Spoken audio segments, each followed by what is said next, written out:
The owners of the unit 3409 in Concordia decided to take out the gray tile in the master bedroom and replace it with a neutral carpet that blends nicely with the tile already in the living room and kitchen.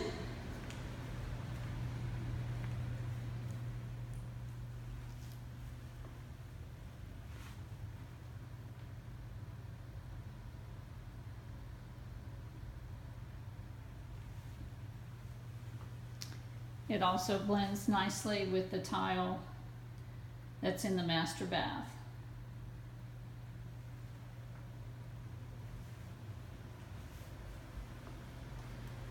This unit just went back on the market today, listed at $175,000 in Northeast Cape Coral, 2-bedroom, 2-bath with a screened-in lanai and a 1-car garage.